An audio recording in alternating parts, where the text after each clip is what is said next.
Assalamu alaikum wa rahmatullahi wa barakatuh. My dear students, today on 2nd June we are going to deal with the classification of elements. The classification of elements.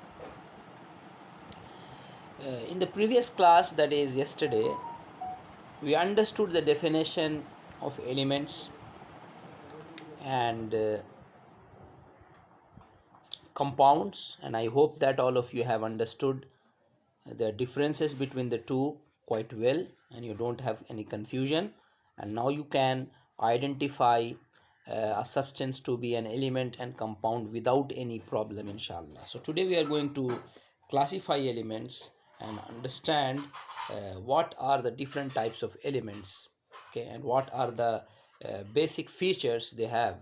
Okay, the elements can be broadly classified into four kinds. Okay, number one is metals.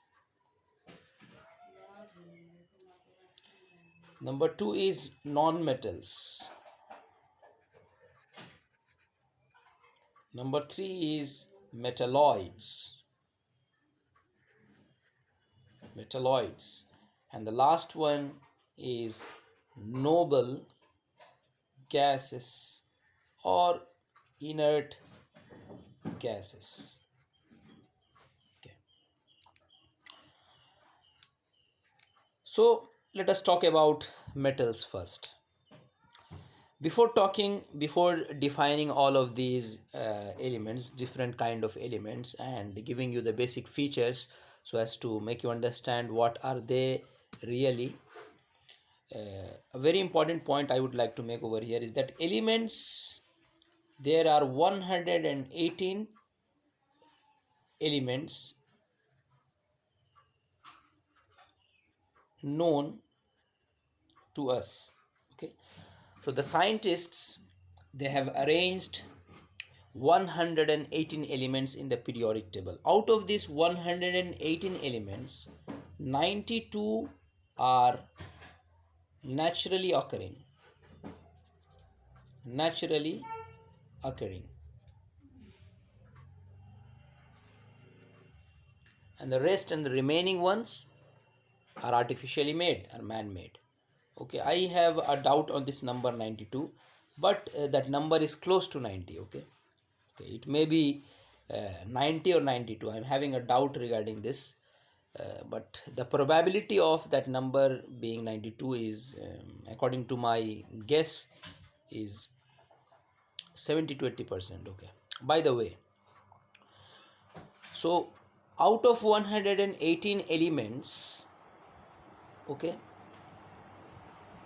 naturally occurring is close to 90. That is, most of these elements are naturally occurring, and the remaining ones, that is, if it is 92, then 24 elements, sorry,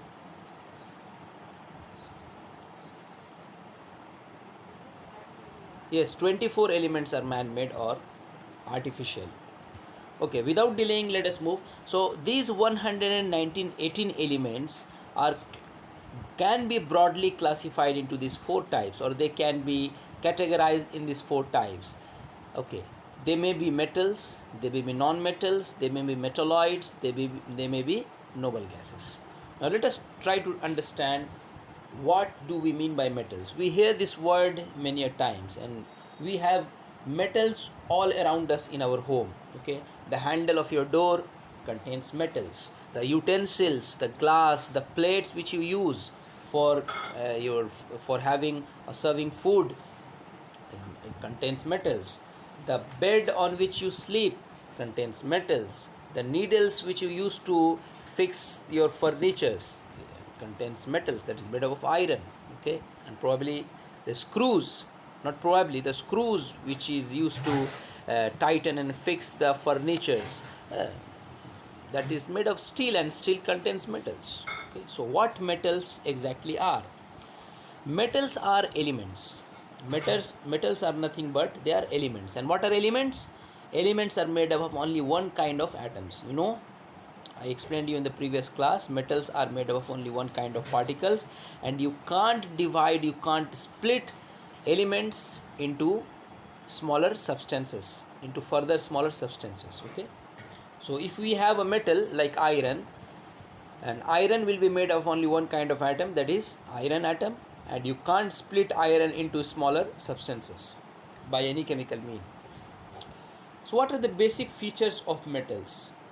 What are the basic features of metals? Metals have luster. You know what is luster?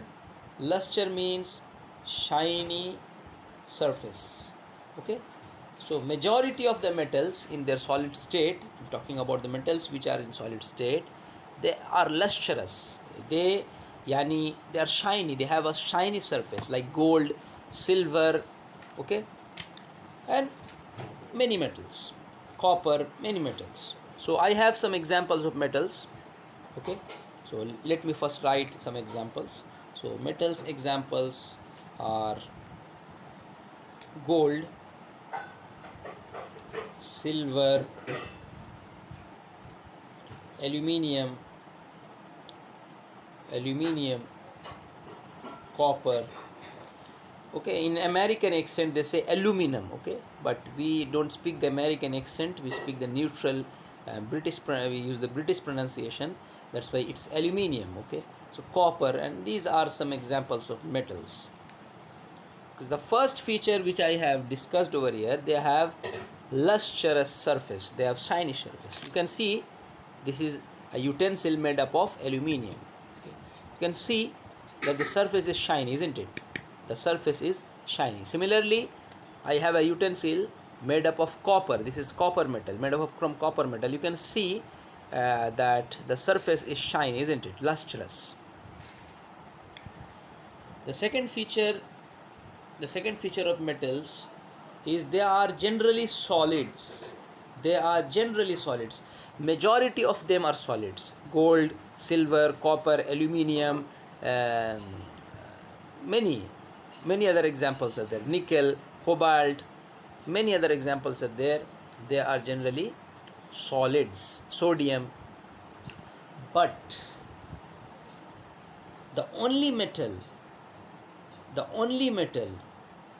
generally they are solids, but the only metal which is liquid at room temperature, that is, if you bring that metal in your room, or you bring that temperature, if you maintain normal temperature for that metal, it will be liquid, and that is what, you know, can you guess? That is mercury. That is what? That is mercury or mercury. Most of the people, they pronounce it as mercury or mercury. Both pronunciations are acceptable and correct, no issues. The main thing is that you have to know what that metal is. That is what? That is mercury or mercury. Okay. Where will you find mercury? Mercury is present in the thermometers. Okay, because it is a metal, and it detects heat. It is highly sensitive to temperature changes. That's why it is used in thermometers, and it is liquid in state, and it is non-sticky. There are many advantages. You will learn this in physics chapter, physics, inshallah, that why mercury is advantageous to be used in thermometers than water and other liquids. So another feature which we are going to discuss about metals, that is they have sonority, or they have a peculiar metallic sound. That is why in old ages, or when the technology was not advanced, and the schools of the villages, they used, what is that? They didn't use electric bells for notifying the students and the teachers that the period has ended. Okay, now the electric bells are being used, and the teachers and the students, they understand that the period is over or the class is over. Okay, but in those days, in villages, when they didn't have so much of technological advancements, they used metallic plates. Okay, they used metallic plates made of iron or copper, and they used to heat it like this. Why? Because of the special characteristic of metals, that is sonority, that is metallic sound. Okay, these metals, they have a peculiar sound. When you hit it, they vibrate and they produce a peculiar sound which other elements can't produce. Okay, I'm hitting it with a plastic, that's why the sound is not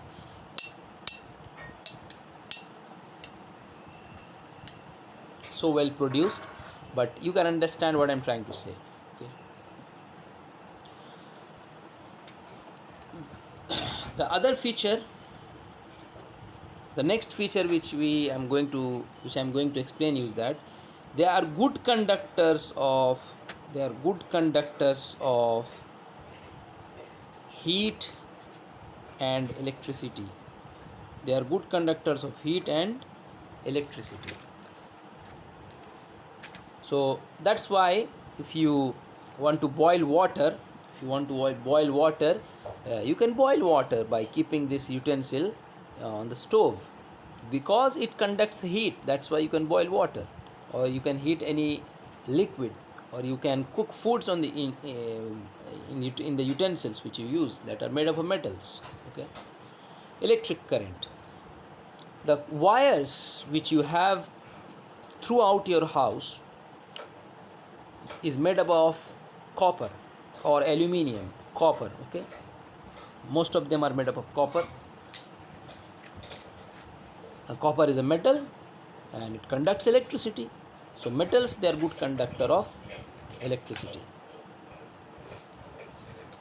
Hope you understood. In the next video, I'm going to make you understand the next element, that is non-metals.